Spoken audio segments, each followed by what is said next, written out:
The Tao of Self-Confidence, episode 496. Welcome to the Tao of Self-Confidence, where I share stories of amazing women who have discovered their inner journey to self-confidence. Visit our website at thetaoofselfconfidence.com. Your inner journey to self-confidence awaits. Well, hello friend. Welcome to the Tao of Self-Confidence, where I share stories of amazing women who have discovered their inner journey to self-confidence. I'm your host today, Sheena Yap Chan, and today I have a phenomenal lady on the show today. She's a blogger, a vlogger, and a host in Southeast Asia, and I'm just really excited to have her on and share her story with us today on self-confidence. So without further ado, I'm going to introduce you to Nicole Andersson. Nicole, how are you today? Maybe you can fill in a little bit more about yourself to our listeners. Sure. So basically, as you said, I run a blog and my YouTube channel, and I talk a lot about lifestyle, beauty, and travel, and fashion as well. And I also host a lot of either live events or TV shows around the region. So I have to be a little bit confident in yourself to be able to do what I do. Awesome. Well, thanks for sharing that. Nicole, what's your cultural background?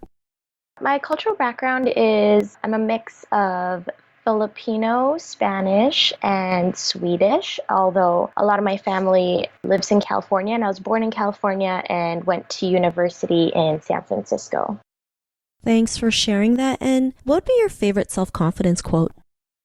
Well, it's one by Eleanor Roosevelt, and it says, "No one can make you feel inferior without your consent."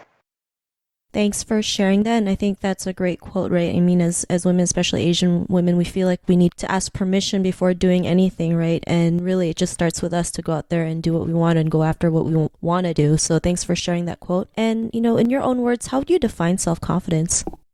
I would say self-confidence is having like a good awareness of your capabilities and kind of being able to tap into that and like being proud of it and not really letting your weaknesses define you or get the best of you. Thanks for sharing that great definition, and I totally agree. Sometimes we get so bogged down with our weaknesses thinking we're not good enough, but, we're a lot powerful or a lot stronger than we think. It's just learning to take that action and just going out there and doing it. So thanks for sharing that great definition. And Nicole, what was your life like before your discovery of self-confidence? So I grew up as an only child, and I was quite lucky in the sense that like my parents were just always supportive of anything I wanted to do. And my dad, especially being a very Swedish guy, he always instilled in me the mentality that, the worst thing anyone can do to you or like that can happen to you is someone just says no. And that's it. That's the only power they have. But then you could just dust yourself off and kind of try again. And so when I figured out, I was like, oh, he's right. The only thing people can do to me or can say if I ever tried anything was that no, they didn't like me or they didn't want me for that role or whatever. And I was just like, that's it. There's like no power over me aside from that word. And when you realize that, it kind of just made me more confident to go for anything I wanted to try out.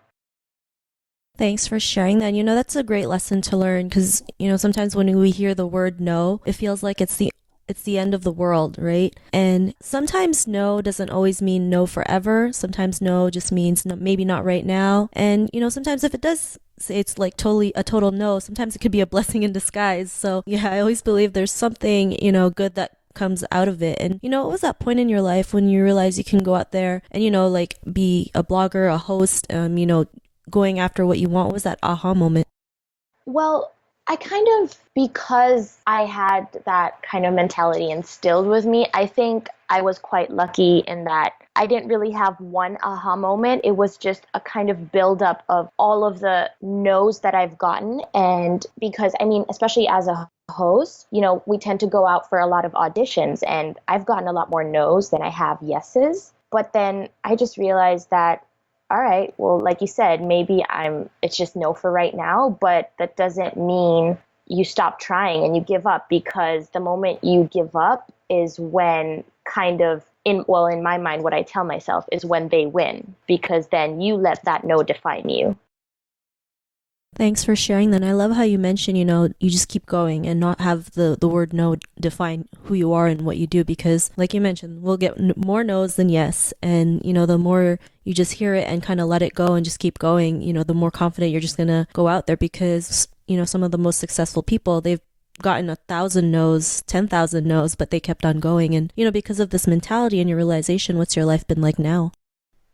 I've definitely just been a lot more confident and definitely okay, like I'm not going to pretend like I'm the most confident person or that, things don't get to me. I mean, we're all human and sometimes things do get to us, but now being able to have this platform where I'm able to influence a lot of women my age or a lot of younger women, I kind of realized the importance of stressing self-confidence. And I just had a meet and greet with my fans, like, I don't know, like 2 weeks ago or something. And a lot of them are like, always doubting themselves or kind of thinking that, oh, I couldn't do what you do or things like that. And I always tell them, well, you know what? If you believe that, then really no one else will believe in you. Like so many times I've had to fake it till I could make it, And I think having that honesty and transparency with my viewers and my readers and telling them that, it's not always perfect as you guys see on Instagram. I've had moments I've been rejected, I've had moments of self-doubt, but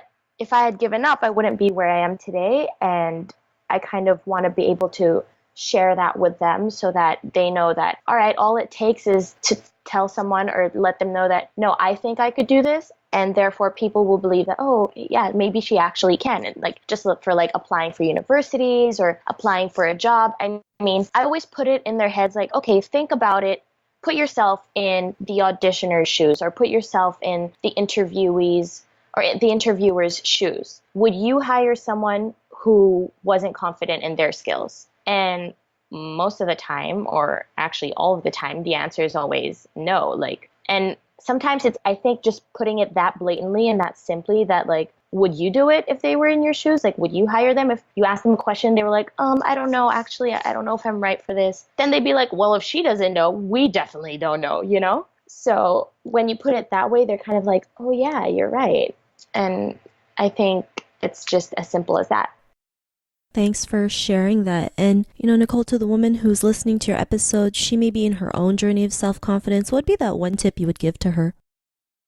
I would say if you have any reason, of self doubt or if you're questioning your abilities, I mean, first of all, like, let's also have like an honest awareness of self. Like, I wouldn't sign up for a triathlon, just because I'm confident I can do this. I mean, I still have kind of a realistic sense of self and my ability. But at the same time, I always tell myself that what I believe I can do is the limit of what I actually can do. So if I put my mind to it and if I actually believe, no, if I train hard and if I, put in the hours, then I can actually run that triathlon. But it really starts with believing in yourself, and that's always the first step, and everything else will follow.